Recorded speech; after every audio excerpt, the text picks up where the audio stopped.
자, 중간에 영상을 이렇게 한 번씩 끊는 이유는 한 뭐 40분, 50분 정도 되는 영상을 한 번에 쭉 찍다가 중간에 이렇게 약간 말리는 경우가 있더라고요.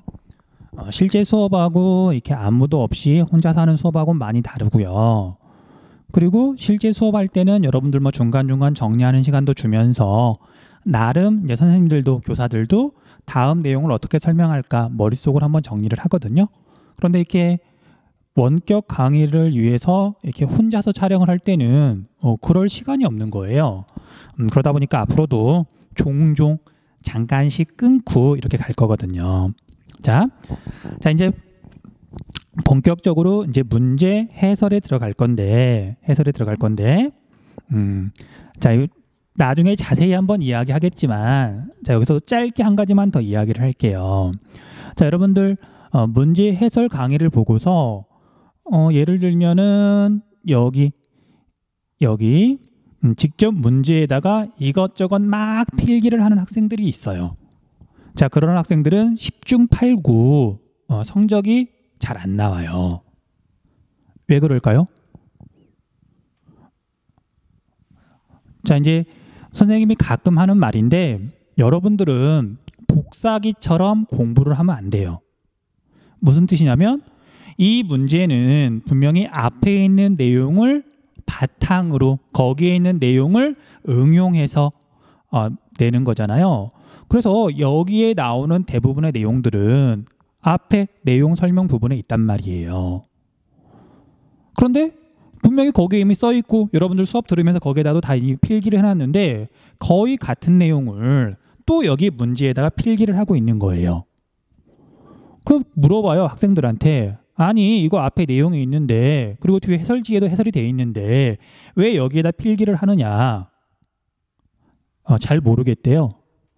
물론 어떤 학생들은 그래야 공부를 좀 하는 것 같대요. 다시, 자, 여러분들 똑같은 내용을, 비슷한 내용을 많이 쓴다 그래서 성적이 올라갈까요?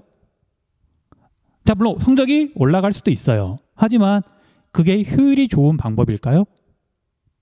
아니에요. 정말 비효율적인 방법이에요. 자, 여러분들이 이제 수능 특강 이 문제에다가 만약에 필기를 했어요.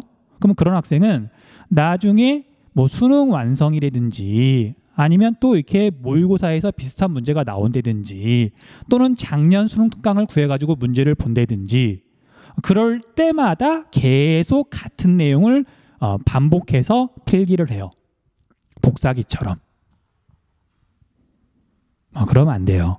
그래서 나중에 이제 우리가 단권화에 대해서 다시 한번 이야기를 해줄 텐데 여기에 있는 내용들은 분명히 교재 내용 설명 부분에 있다. 그리고 내가 여러 번 봐야 되고 그 다음에 중심적으로 봐야 되는 건 처음에 수업하면서 이렇게 내가 필기했던 교재와 내 필기 내용인 거지 다시 보기 힘든 이 문제에다가 잔뜩 필기를 해놓을 필요는 없어요. 이미 앞에 다 있는 거니까. 됐죠? 자, 그래서 굳이 처음부터 뭐 이렇게 곧바로 아무 필기 없이 뭐 문제를 보라는 건 아니고요. 점점 올바른 공부 방법을 적용해 봐야 돼요. 그래야 지치지 않고 내가 노력한 만큼 시간과 에너지를 들인 만큼 좋은 결과가 나오니까 지치지 않고 계속 공부를 할 수 있는 거거든요. 자, 아무튼 쓸데없는 말이 좀 많았네요. 자, 본격적으로 문제 해설 한번 들어가 볼게요. 자, 표의 기억 미음에 대한 설명으로 옳은 것을 고르는 거네요. 자, 다양한 위치 표현 방법. 위치를 표현하는 방법에는 수리적 위치, 지리적 위치, 관계적 위치가 있고 수리적 위치와 지리적 위치는 변하지 않는 절대적 위치. 관계적 위치는 시간이 지나면 달라질 수 있는 상대적인 위치, 그 다음에 가변적인 위치다. 일단 큰 틀만 이렇게 한번 되짚어 봤어요. 자, 기억은 위도와 경도로 표현되는 거니까 수리적 위치고요. 그 다음에 니은은 대륙이나 해양 등 지형 지물을 기준으로 표현되는 위치다. 지리적 위치죠. 그 다음 주변 국가의 정치 및 경제적 관계에 따라 결정되는 위치인데 얘는 관계적 위치고요. 자, 수리적 위치와 지리적 위치가 변하지 않는 절대적 위치고 그 다음에 관계적 위치가 상대적 위치예요. 자, 문제를 이렇게 보고서 이거에 대해서 지금 잘 모르겠다. 그러면 뭐 해설을 보기보다는 앞에 있는 교재 내용 설명을 다시 한번 봐야 되겠죠. 자, 밑에 있는 선택지 한번 볼게요. 우리나라의 니은은 지리적 위치는 유라시아 대륙 동안에 위치한 반도국으로 표현할 수 있다. 얘는 맞는 설명이죠. 반도국이다 보니까 대륙과 해양의 중간에 있어서 대륙 문화가 해양으로 전달되기도 하고 해양 세력이 대륙으로 진출하기도 하고 그 통로 역할을 했던 거죠. 자, 이건 시간이 지나도 바뀌지 않는 거예요. 자, 또는 우리나라는 대륙 동안에 위치한 반도국이기 때문에 대륙으로 진출하기도 유리하고 철도나 도로를 이용해서 그 다음에 배를 이용해서 바다로 진출하기도 유리해요. 자, 그래서 이런 것들이 지리적 위치에 대한 설명이다. 정답은 1번이에요. 자, 나머지 것도 한번 살펴볼게요. 자, 디귿으로 인해 우리나라는 계절풍의 영향을 많이 받는다. 틀렸죠? 관계적 위치는 뭐 이게 계절풍, 기후하고는 아무 상관이 없는 거잖아요. 주변 나라와의 관계잖아요. 자, 그럼 이 계절풍은 수리적 위치와 지리적 위치 가운데 무엇으로 결정된다? 지리적 위치로 결정이 된다 그랬었죠.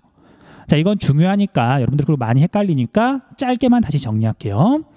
자, 수리적 위치의 위도하고 지리적 위치하고 여러분들이 많이 헷갈리는데 땡땡 기후라는 말이 나오면 이제 여러분들이 이게 어려워하더라고요. 자, 이때 뭘 생각하면 되냐면요. 위도가 이렇게 비슷한데 중위도 지역인데 유라시아 대륙이 만약에 이렇게 있다고 한다면 우리나라는 유라시아 대륙 동쪽 해안 동안에 있고요. 그 다음에 유럽, 특히 영국은 유라시아 대륙 서쪽에 있잖아요. 자, 이렇게 우리나라와 유럽, 영국을 비교했을 때 같게 나온다. 설명이 같다. 특징이 같다. 얘는 위도 때문에 결정이 되는 거예요. 냉온대 기후가 나타난다. 그 다음에 사계절의 변화가 뚜렷하다. 영국도 마찬가지란 말이에요. 우리나라도 마찬가지고. 하지만 위도는 분명히 비슷한데 우리나라하고 영국하고 다르다. 얘는 위도 때문이 아니라 분명히 다른 원인이 작용을 하는 거잖아요. 그렇죠? 그리고 대표적인 게 여기는 연교차가 작은 해양성 기후가 나타나고요. 우리나라는 연교차가 큰 대륙성 기후가 나타나죠. 그 다음에 여기는 1년 내내 바람이 일정하게 부는데 우리나라 근처는 여름하고 겨울철에 바람의 방향과 성격이 달라지는 계절풍 기후가 나타난단 말이에요. 자, 그래서 얘는 위도 때문에 결정되는 수리적 위치가 아니라 대륙과 해양, 지형, 지물로 이렇게 설명하는 지리적 위치가 달라서 결정되는 거다. 이제 아마 어느 정도 감을 좀 잡았을 것 같아요. 자, 그 다음에 한 국가나 지역의 표준시를 결정하는 건 미음이죠. 경도죠. 우리나라는 본초 자오선에 비해서 9시간이 빠르다. 그 다음에 미음의 영향으로 우리나라는 냉온대 기후가 나타난다. 냉온대 기후가 나타나는 건 리을 때문이죠. 위도 때문에. 그 다음에 기역 니은은 절대적 위치, 디귿은 상대적 위치다. 기본 개념에 대해서 묻고 있는 평범한 문제네요.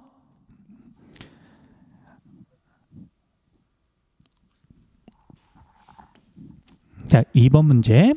한 국가의 영역은 영토, 영해, 영공으로 이루어져 있는데 자, 밑에 있는 설명을 쭉 읽어봤더니 기역은 한반도와 그 부속 도서라고 한다. 그럼 기역은 영토가 되겠네요. 영토. 그 다음에 니은은 연안국의 주권이 미치는 해양의 범위다. 자, 우리 연안국의 뜻 먼저 알아봤었죠. 어떤 바다가 있으면 그 바다에서 제일 가까운 데 있는 나라, 연안국. 자, 그래서 여기는 영해가 되겠고요. 그 다음 당연히 디귿은 영공이 되겠네요. 영공. 네. 자, 이제 밑에 선택지를 한번 볼게요. 자, 1번 무인도도 기억에 포함된다. 얘는 맞는 표현이에요. 오. 그러니까 얘는 뭐 오라기보다는 정답은 아닌 거죠. 정답은 아닌 거니까 일단 X라고 표시할게요. 옳지 않은 것을 고르는 거니까. 자, 그런데 이제 어떤 학생들은 이 1번 선택지 가지고 약간 고개를 갸우뚱할 수도 있을 것 같아요. 자, 무슨 소리냐면, 자, 이 문제에서 무인도라고 하는 건 우리나라 서해하고 남해, 뭐 동해도 마찬가지인데 조그마한 암초를 비롯해 가지고 사람이 살지 않는 무인도가 굉장히 많아요. 자, 우리나라는 섬이 총 3,000개쯤 있다 그래요. 사실 정확한 숫자는 잘 몰라요. 3,000개쯤 있는데 그중에 사람이 사는 섬은 1,000개가 안 돼요. 그러니까 2,000개 넘는 섬이 무인도면서 우리나라의 영토인 거죠. 자, 그런데 이제 헷갈리는 학생들은 무엇 때문에 헷갈리냐면 독도 때문에 헷갈릴 거예요. 독도 때문에. 자, 앞에서 독도 문제를 이렇게 선생님이 이야기하는 과정에서 뭐 독도 문제라기보다는 우리 동해에 있는 한일 중간 수역을 이야기할 때 있잖아요. 그때 국제법상 독도는 무인도고 대한민국의 영토로 공식 인정을 지금 못 받고 있다 그랬잖아요. 그래서 얘를 지금 독도라고 생각하고 이렇게 이상하게 생각하는 친구들이 있을 텐데, 이제 우리가 다시 한번 말하지만 우리가 공부하는 건 한국지리예요. 한국지리. 세계지리도 아니고 한국지리예요. 그래서 독도는 국제법이 어떻게 돼 있는지랑 상관없이 분명히 대한민국의 영토고요. 그 다음에 분명히 유인도예요. 유인도. 그렇게 대답을 해야 돼요. 우리는 한국 사람이고 한국 지리를 공부하고 있으니까. 자, 실제로 이거에 대해서 한 5, 6년쯤 된 것 같아요. 평가원 모의고사에서 한번 물어본 적이 있어요. 물론 그때 가르쳤던 학생들 전부 다 쉽게 맞추긴 했는데 그렇게 알고 있어야 된다고요. 자, 그래서 1번은 옳은 설명이니까 정답이 될 수가 없고요. 그 다음에 우리나라의 니은의 범위는, 니은을 보면은 영해의 범위는 모두 기선으로부터 12해리까지다. 얘는 지금 설명이 잘못됐죠. 최대 12해리까지 설정할 수 있지만 우리나라는 일본이랑 너무 가까이 있어서 대한해협은 12해리가 아니라 3해리까지 지금 설정이 돼 있는 거잖아요. 자, 그래서 정답은 여기 2번이 되겠네요. 자, 대한해협은 통상기선이다, 직선기선이다. 직선기선. 그리고 12해리가 아니라 3해리까지 영해가 설정되어 있다. 그 다음 항공우주기술의 발달로 디귿 영공의 중요성이 커지고 있다. 하늘이 중요해지고 있다. 맞는 설명이고요. 자, 동해안에서는 대부분 영해 설정의 기준으로 리을 통상기선을 적용한다. 해안선이 단순하고 섬이 별로 없는 경우에는 통상기선을 적용하고요. 그 다음에 해안선이 복잡하다. 만이 굉장히 깊게 이렇게 들어와 있다. 그러면 그 만의 해안선이 아니라 만의 입구를 이렇게 직선으로 그어요. 자, 그래서 동해안에서는 대부분 통상기선이지만 두 군데, 영일만하고 울산만, 포항하고 울산, 거기 만만 직선기선을 적용한다. 물론 그렇게 자세히 물어보진 않지만 어쨌든 얘도 옳은 설명이니까 정답은 될 수 없겠네요. 그 다음 마지막 5번, 대한해협에서는 우리나라 부산하고 그 다음에 일본 스시마섬 그 사이 좁은 바다가 대한해협인데 여기에서는 영해 설정의 기준으로 미음 직선기선이 적용된다. 옳은 설명이기 때문에 얘도 정답이 될 수 없죠. 자, 정답은 2번.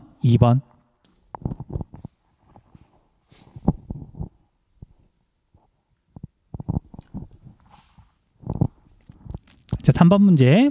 지도의 가에 대한 설명으로 옳은 것은 자, 가를 봤더니 마라도가 이렇게 있고요. 마라도의 남서쪽으로 149km가 떨어져 있어요. 얘는 이어도죠. 이어도인데, 자, 이제 이어도하고 관련해 가지고 몇 가지만 다시 한번 정리를 해볼게요. 자, 첫 번째는 이어도에서 제일 가까운 데 있는 인접국을 볼게요. 우리가 인접이란 말은 가까이 있다는 뜻이에요. 그래서 이어도가 여기에 있는데, 자, 우리 마라도 우리나라에서 무려 149km나 떨어져 있는데, 그럼에도 불구하고 중국이나 일본보다 우리나라에 더 가까이에 있어요. 그러니까 이어도 주변에는 별다른 암초나 뭐 섬이 없는 거예요. 그래서 만약에 여기를 우리나라의 소유로 인정을 받게 되면 여기 우리나라 남해에 대한 우리나라의 영향력이 훨씬 커질 수 있는 거죠. 그래서 중요한 거예요. 그래서 중국도 이어도를 자기네 거라고 주장을 하고 있는 거고요. 알아두셔야 돼요. 자, 그 다음에 이어도는, 자, 이제 혹시 다른 형태로 문제가 제시가 될 때는 이렇게 지도 말고 뭐가 반드시 나오냐면요, 위도를 제시해요. 위도. 자, 우리가 위치를 나타내는 대표적인 방법이 위도와 경도잖아요. 자, 그런데 경도는 별로 중요하지 않아요. 경도는 별로 중요하지 않아요. 이어도는 마라도보다 더 남쪽에 있으니까 중요한 거니까.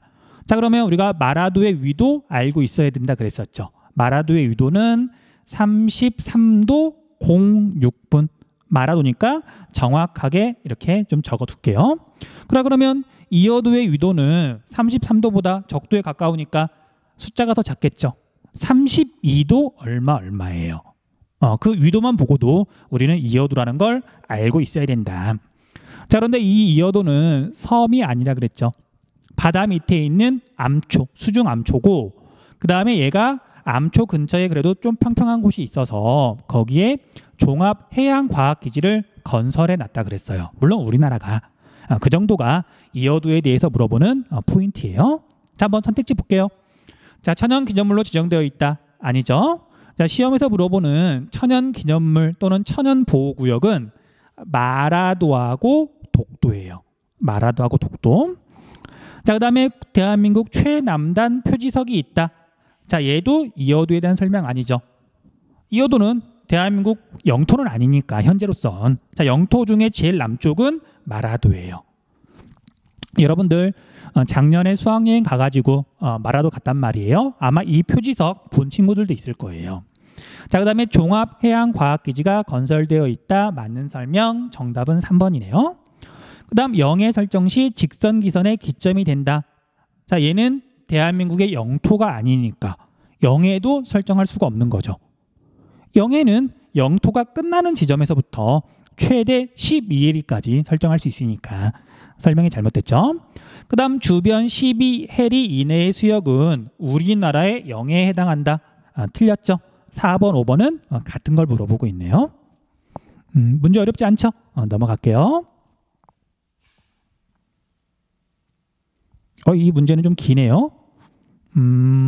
자, 가나 지도에 대한 옳은 설명만을 보기 위해서 있는 대로 고른 것은. 자, 그러면 이제 옳은 걸 고르는 거니까 이렇게 보고 설명을 할게요. 자, 가는 8도 총도라고 돼 있는데 뭐 중요한 지도는 아니에요. 그냥 있는 그대로 보고서 대충 특징을 파악하면 돼요. 자, 지도를 봤더니 모양은 조금 이렇게 오늘날 지도하고는 조금 다르지만 얼핏 보니까 한반도인 것 같죠. 자, 한자를 읽을 수 있는 친구들은 여기를 보면 백두산이라고 써 있어요. 백두산. 자, 그리고 이름부터 8도 총도라고 돼 있어요. 8도, 조선 8도. 함경도, 평안도부터 해가지고 전라도, 경상도까지 큰 도가 8개가 있었잖아요. 자, 그래서 이건 조선에서 제작한 우리나라 지도예요. 우리나라 지도. 그 다음에 여기에 울릉도하고 독도도 표시가 되어 있네요. 자, 그런데 이 나지도, 삼국접양 지도는 얘가 중요하다 그랬었죠. 얘는 외워둬야 된다 그랬었죠. 뭐 이렇게 전체적인 지도를 외운다기보다는 이름 정도, 그리고 포인트 정도. 자, 삼국이니까 세 나라가 접해 있는 해양이다, 바다다. 그걸 나타낸 지도예요. 자, 여기서 말하는 삼국은 조선, 그 다음 러시아, 일본이에요. 그래서 오늘날 지도를 보면 조선, 러시아, 일본으로 이렇게 둘러싸여 있는 바다가 동해죠. 동해를 나타낸 지도고요. 주로. 그 다음에 이때 포인트는 이 지도는 우리나라가 제작한 게 아니라 일본이 제작했다. 자, 일본이 제작했는데도 불구하고 동해라고 표기가 되어 있고요. 그 다음에 울릉도하고 독도가 조선 영토로 표현이 되어 있어요. 그러니까 우리가 우리 걸 주장하면 사실 남이 보기에는 그냥 네가 떼쓰는 거라고 볼 수도 있지만 일본이 과거에 독도와 울릉도를 조선 영토로 지금 인정을 한 거잖아요. 그래서 이 지도가 의미가 되게 크다. 그래서 얘는 꼭 일본에서 제작했다. 동해와 그 다음에 독도, 울릉도가 제대로 표현되어 있다. 알아두시면 돼요. 자, 가에는 독도가 표현되어 있다. 뭐 이게 독도긴 한데 뭐 잘 모르겠으면 우리가 객관식에서는 넘어가시면 돼요. 물론 맞는 설명이에요. 그 다음 나는 독도를 조선의 영토로 표현하였다. 맞죠? 일본 애들이 인정한 거란 말이에요. 그 다음에 가는 나보다 표현된 공간적 범위가 넓다. 얘는 틀렸죠.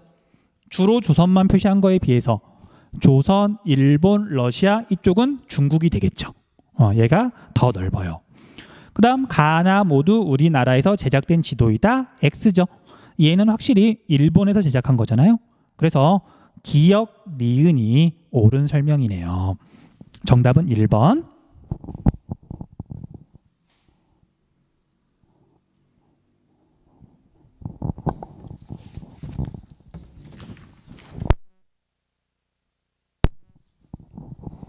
자, 이제 뒤로 넘겨서 수능 실전 문제 볼게요. 수능 실전 문제.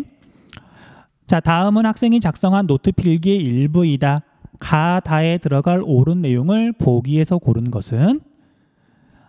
자, 다양한 위치 표현 방법에 대해서 물어보고 있는데요. 자, 가는 수리적 위치, 그 다음에 나는 지리적 위치랑 관련된 거고요. 그 다음에 다는 관계적 위치랑 관련된 거네요. 자, 어렵지 않게 찾을 수 있겠죠? 자, 기억. 본초 좌우선이 지나는 영국의 표준시와 9시간 차이가 나고 우리나라가 영국보다 9시간이 빠르다. 자, 표준시를 결정한다. 시간대를 결정한다. 얘는 경도고요. 자, 경도는 수리적 위치죠. 기억은 가하고 관련이 있네요. 자, 그 다음에 한반도의 긴장 상태가 완화되면 외국 자본의 투자 증가가 기대된다. 자, 우리나라가 현재 휴전 상태인 건 알고 있죠.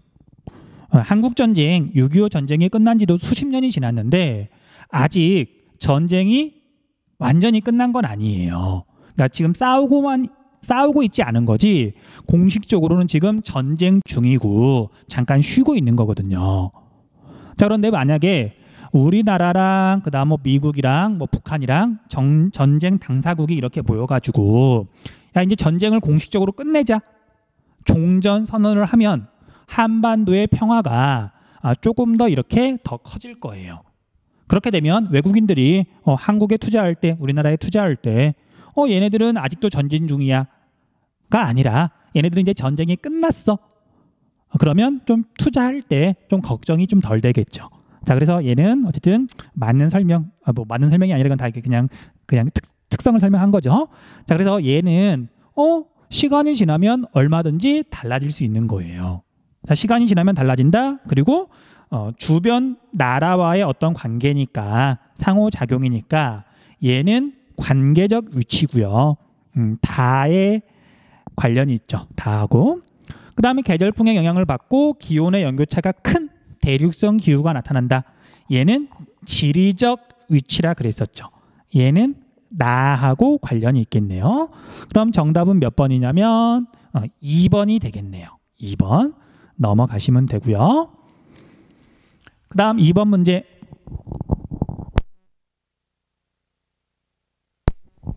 가라 지역에 대한 설명으로 옳은 것은? 가라 지역에 대한 설명으로 옳은 것은?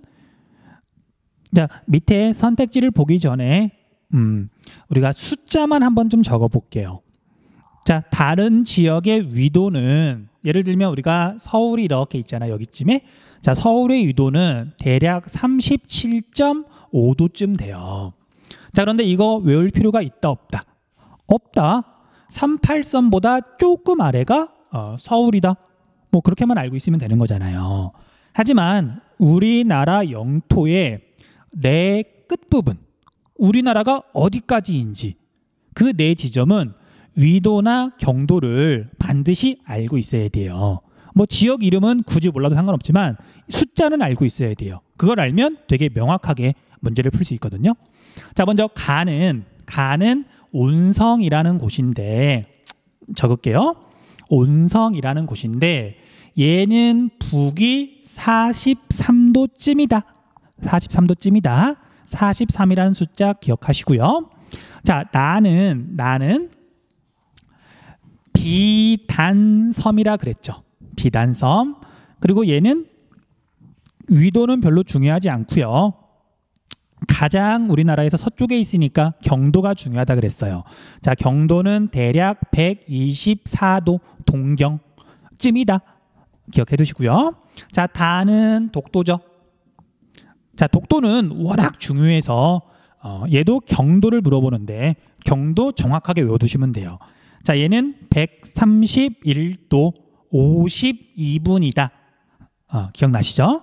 그 다음 마지막 라는 얘가 마라도인데 마라도도 굉장히 이제 위도를 많이 물어봐요. 정확하게 외워두세요. 사실 아마 이 정도쯤 했으면 외웠겠죠? 자, 마라도의 위도는 33도고요. 정확히는 06분이에요. 물론 북위. 자, 네 지점의 위도나 경도 다시 한번 봐주시고요. 자, 이제 밑에 있는 선택지 한번 볼게요. 자, 나는 우리나라에서 일몰 시각이 가장 이르다. 일몰은 해가 지는 것. 자, 해가 먼저 뜨는 곳이 먼저 지고요. 일출 시각도 빠르고요.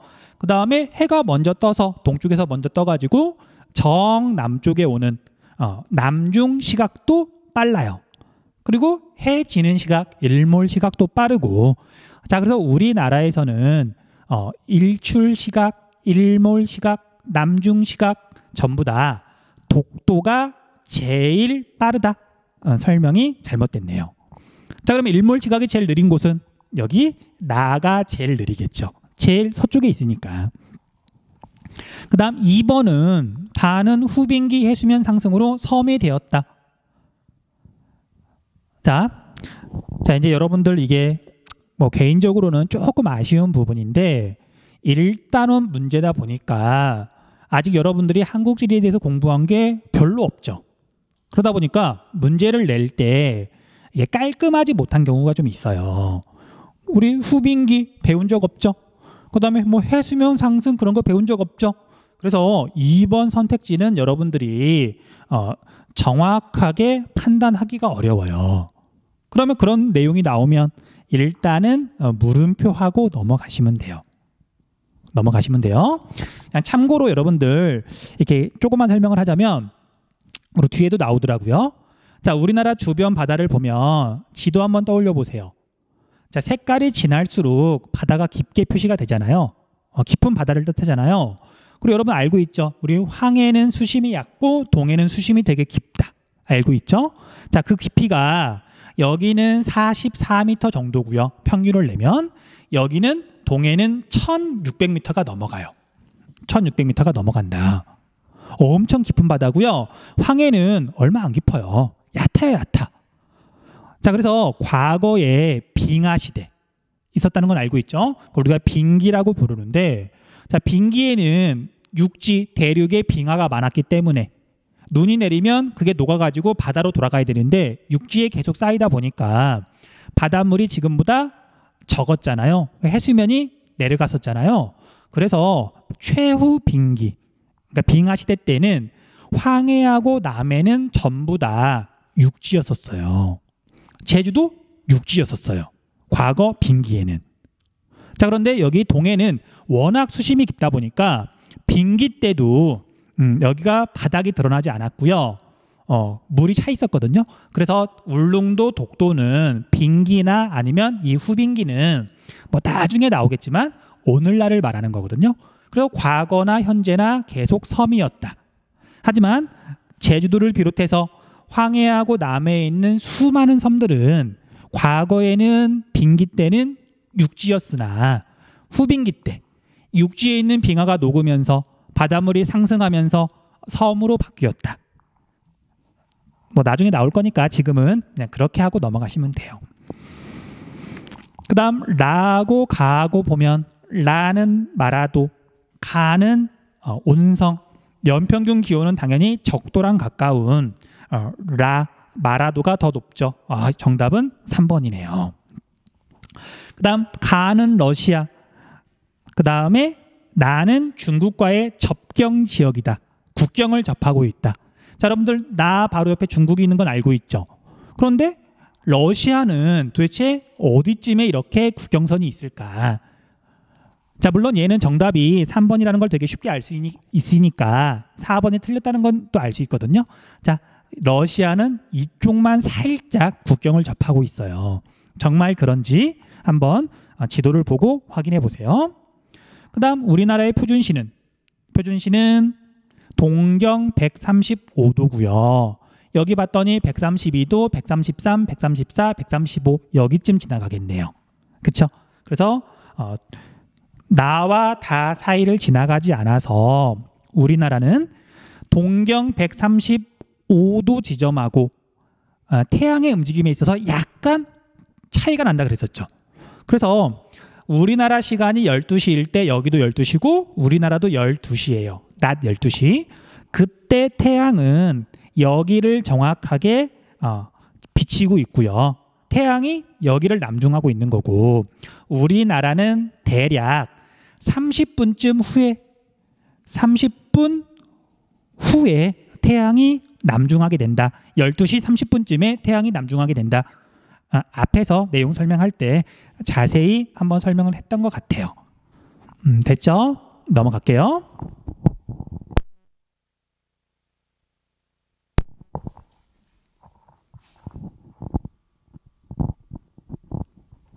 자, 3번 문제는 얼핏 굉장히 복잡해 보이지만 천천히 이렇게 살펴보면 충분히 다 이해할 수 있는 부분이에요. 물론 잘 모르겠으면 앞에 있는 영해, 그러니까 영역 부분 다시 한번 봐야 돼요.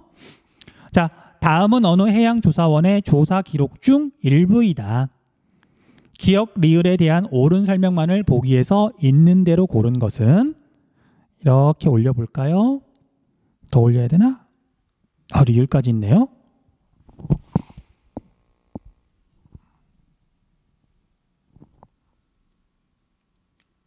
딱 맞췄어. 딱 맞췄어요. 자, 첫날은 목포항을 출발해 소흑산도까지 탐사선을 타고 이동하였다. 목포가 여기 있네요. 이렇게 출발하는데 A 지점에서는 기역 육지 가까이에 많은 섬이 있는 바다를 보았다. A는 여기네요. 자, 우리가 A를 한번 봤더니, 자, 지도에서 한번 봐봐요. A를 봤더니 A는 황해하고 남해는 우리가 가장 바깥쪽에 있는 최외곽 도서를 기준으로 직선 기선을 설정했고요. 여기에서부터 바깥쪽으로 12해리까지. 그런데 근처에 중국이 있는 건 아니니까 12해리씩까지 지금 이렇게 우리나라 영해를 설정한 거예요. 그러면 이 지도에서 우리나라의 영해는 여기가 우리나라의 영해가 되는 거예요. 자, 물론 제주도와 그 주변 섬들은 통상 기선을 적용하는 거고요. 자, 그러면 A 지점은 기선의 안쪽이니까 영해는 아니죠. 영해는 아닌데 여기는 영토고요. 그 다음에 여기는 물로 채워져 있으니까 A 지점은 내수예요. 내수. 당연히 내수는 영토의 영토. 그러니까 우리나라의 주권이 미치는 수역이다? 맞는 설명이죠. 당연한 설명이죠. 자, 혹시 어떤 문제에서 여기 지점을 A라 그랬다. 자, A 지점은 우리나라의 주권이 미치는 수역이다. 맞다 틀리다? 여기도 맞는 설명이에요. 영해 우리나라의 영역이잖아요. 그래서 맞는 설명이고요. 그 다음에 혹시 배타적 근계 수역을 물어볼 수도 있거든요. 그때는 좀 정확하게 물어봐요. 만약에 여기를 이제 A라 그러고 이제 물어볼 때는 정말 이렇게밖에 물어볼 수가 없거든요. 표현이 좀 애매하면 이렇게 얼마든지 이렇게 답이 여러 개가 될 수 있어서, 그래서 배타적 근계 수역에 대해서 물어볼 때는 A는 우리나라의 경제적 주권이 영향을 미치는 수역이다. 경제적 주권이라고 정확히 물어봐요. 그러면 맞는 설명이 되겠죠. 자, 아무튼 기억은 옳은 설명이고요. 계속 읽어볼게요. 자, 그래서 소혹산도에 도착하여 하룻밤을 잔 후 다음 날에는 소흑산도의 직선 기선 기점으로부터 소흑산도의 직선 기선 기점으로부터 그러니까 기선에서부터 B 지점까지 탐사선을 타고 직선으로 1시간 이동했다. 1시간 이동했더니 영해선에 도착한 거예요. 영해선. 자, 그러면 우리가 여러 번 설명했던 것처럼 기선이 있으면 기선에서부터 바깥쪽으로 몇 해리까지 영해를 설정한다. 12해리까지 설정을 한다. 자, 그런데 얘가 1시간 동안 지금 이만큼 12해리를 간 거죠. 1시간에 12해리를 이동하였다. 얘도 맞는 설명이에요. 그렇죠? 그 다음 B 지점에서 조사 활동을 마친 후 C 지점으로 이동하는 경로의 중간 지점에는 자, B에서 C로 가는데 자, C는 우리나라 영해에서 그렇게 멀리 떨어져 있지 않죠. 그렇죠? 이만큼이 50km인데 한 50km쯤 떨어져 있는데 자, 여기는 우리나라의 배타적 경제 수역이에요. 자, 물론 학생에 따라서는 아니 저기 한중 잠정 조치 수역 아니에요? 라고 오해할 수도 있는데 상관없어요. 어떻게 생각하든 정답하고 상관이 없거든요. 어쨌든 여기는 우리나라의 배타적 경제 수역인데 중간 지점이라 그랬으니까 여기를 말하는 거죠. 여기 디귿에서 물어보는 건 B와 C의 중간 지점이고요. 외국 어선의 어로 행위를 단속하는 우리나라 해양경찰 경비정이 있었다.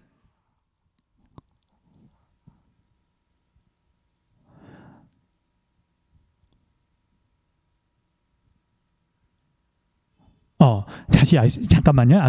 그래서 여기는 지금 맞는 설명이죠. 우리나라의 배타적 경제 수역이니까 여기에서 경제 활동을 할 수 있는 건 우리나라만 가능하잖아요. 그러니까 다른 나라 외국 배가 여기 와서 물고기를 잡으면 안 돼요. 그러니까 이제 우리나라 경찰이 지금 여기를 단속하고 있는 거죠. 자, 그런데 디귿 설명을 봤더니 우리나라 해양경찰 경비정은 한일 중간 수역 내에서 단속을 하였다. 얘는 지금 잘못된 설명이죠. 그래서 디귿은 틀렸네요. 참고로 한일 중간 수역은 어디에 있죠? 두 군데가 있었죠. 하나는 우리나라가 이렇게 있으면 하나는 여기 동해안 여기 가운데쯤에 한일 중간 수역이 있었고요. 그 다음에 일본이 이렇게 긴 나라다 보니까 제주도와 여기 일본 사이 남해에도 여기보다는 조금 좁지만 한일 중간 수역이 있었어요. 여기는 지금 시험에서 물어보고 있는 여기 B와 C 지점 여기는 일본하고는 아무 상관이 없잖아요. 그래서 디귿은 설명이 잘못됐네요. 그 다음 마지막 리을 D 지점에는 인천항으로 향하는 외국 여객선이 있었다. 자, D는 우리나라의 영해예요. 영해인데 자, 영해라고 하더라도 다른 나라 배가 통보만 하면 자유롭게 지나갈 수 있었죠. 그걸 우리가 무해통항권이라고 했고, 자, 무해통항권으로 인정해주는 배들은 해만 끼치지 않으면 돼요. 대표적인 게 여기서 나와 있는 여객선이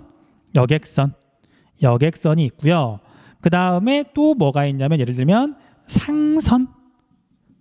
상업선박, 자, 그 다음에 유조선, 기름을 싣고 가는 것도 얘는 어떤 해를 끼치지 않거든요. 참고로 몇 해 전에 유조선 가지고 시험 문제가 나온 적이 있어요. 그때 학생들이 많이 틀렸었어요. 왜 틀렸냐고 물어봤더니 아니 선생님, 유조선을 이렇게 유선이 가다가 혹시 사고가 나서 기름이 유출되면 큰 피해를 줄 수도 있지 않냐고요. 그런데 이제 우리가 그런 사고까지 생각해가지고 뭐 피해를 준다라고 하기에는 유조선이 워낙 많은데 그걸 차단할 수는 없잖아요. 유조선도 무해통항권이 인정이 돼요. 그 다음 우리가 상선이랑 거의 같은 말이 화물선이죠. 물건을 싣고 가는 배, 그냥 평범한 물건이면 무해통항권이 인정이 된다. 넘어갈게요. 답은 우리가 4번이 되겠네요. 4번. 그리고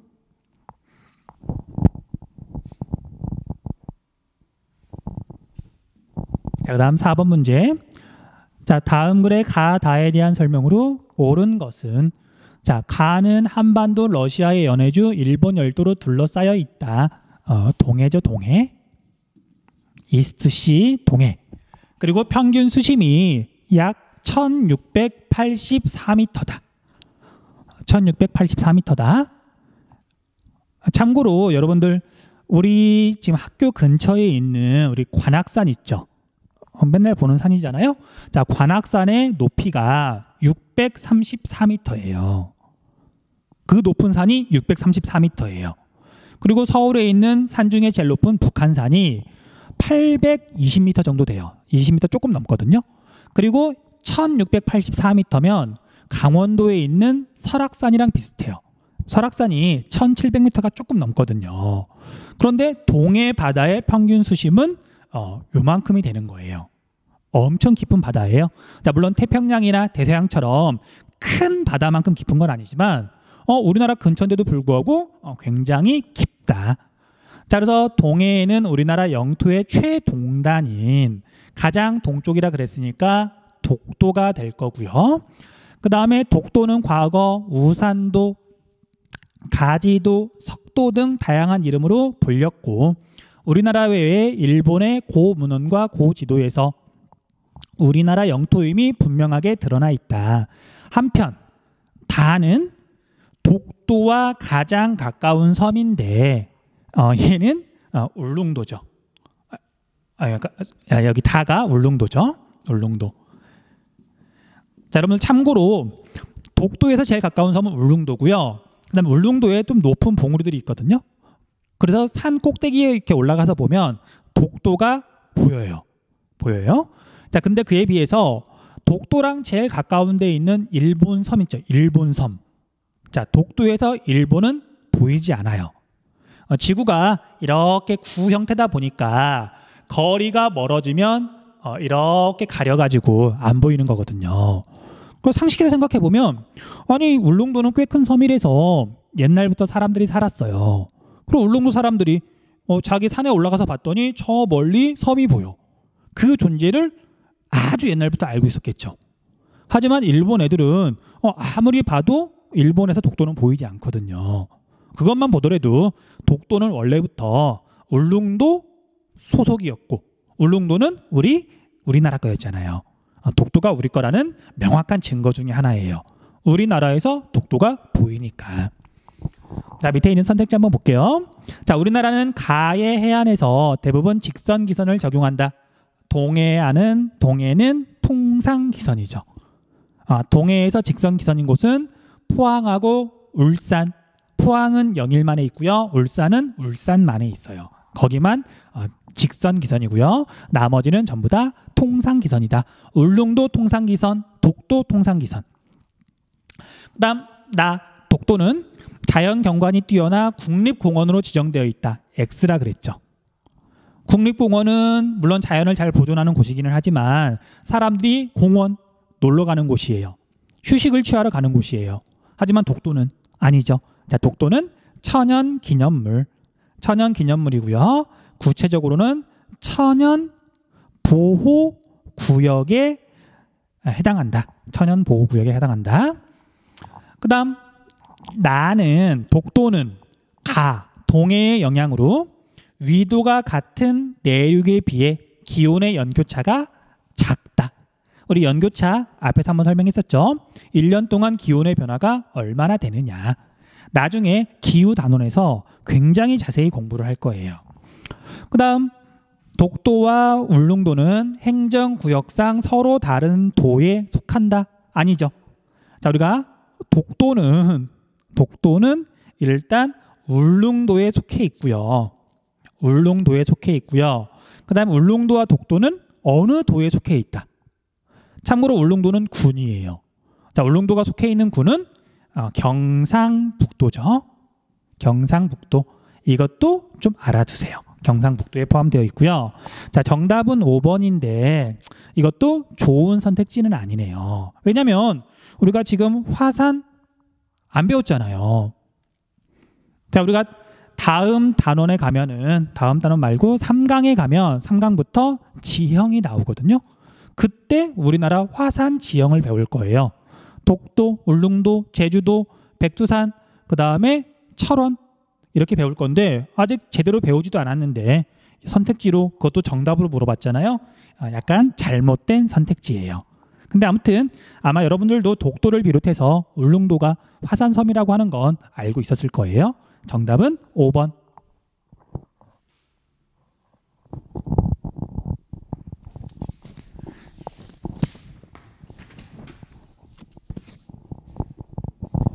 자, 이제 두 문제 남았네요. 자, 지도의 A, D에 대한 옳은 설명만을 보기에서 고른 것은 옳은 걸 고르는 거네요.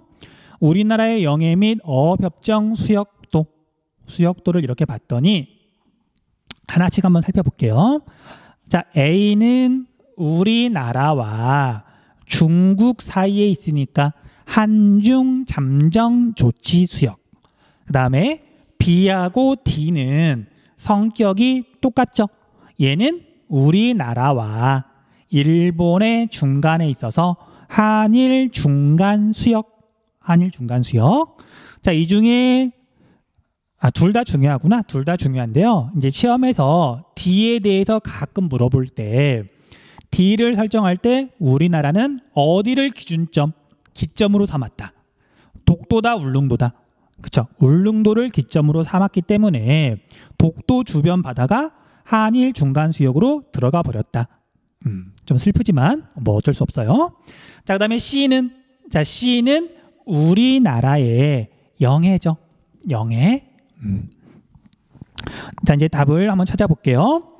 자, A의 수직 상공은 우리나라의 주권이 미치는 영역에 해당한다. 우리나라의 주권이 미치는 영역은 영공인데 여기를 포함해서 배타적 경제 수역의 수직 상공은 어떤 나라의 영공으로 인정한다, 인정하지 않는다.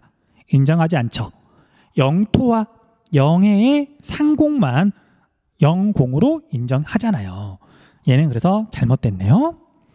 그 다음 B에는 종합해양과학기지가 건설되어 있다. X. 자, 얘는 한일 중간 수역이고요. 근데 여기에 봤더니 여러분들 조그맣게 뭔가 표시가 돼 있을 거예요. 얘가 지금 이어도를 표시한 건데 섬은 아니에요. 그럼 좀 애매할 수 있죠. 여러분들이 뭐 이어도가 정확히 어디에 있는지 위치를 외우긴 쉽지 않거든요. 그럼 이런 경우에는 그냥 이렇게 물음표로 하고 넘어가시면 돼요. 물음표. 그 다음 C의 동쪽 20해리 해상에서는 C의 동쪽 20해리 해상은 여기쯤 되겠네요. 영해의 범위는 12해리까지니까 여기 동쪽, 여기 그 중간 20해리 동쪽은 우리나라의 영해는 아니고요. 그렇다고 울릉도 여기 영해에 포함되지도 않아요.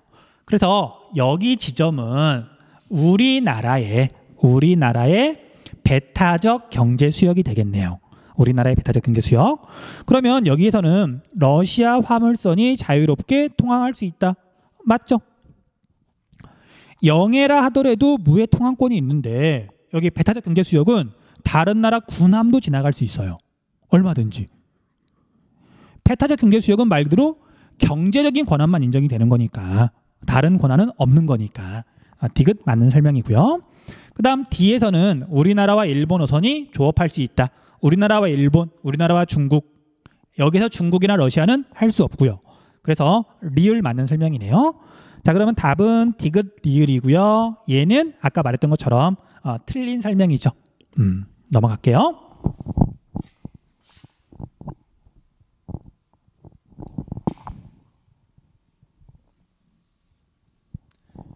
자, 마지막으로 6번. 다음 자료의 가, 다에 대한 설명으로 옳은 것은. 자, 이제 이 문제는 뭐 이렇게 아주 어려운 문제는 아닌데 이제 지리 센스가 얼마나 있느냐. 물론 이 문제를 뭐 이렇게 쉽게 풀 수 없다 그래서 지리를 못하는 건 아니지만, 자, 센스가 뛰어난 학생들은 한번 선생님하고 같이 가나 다가 어딘지 살펴볼게요.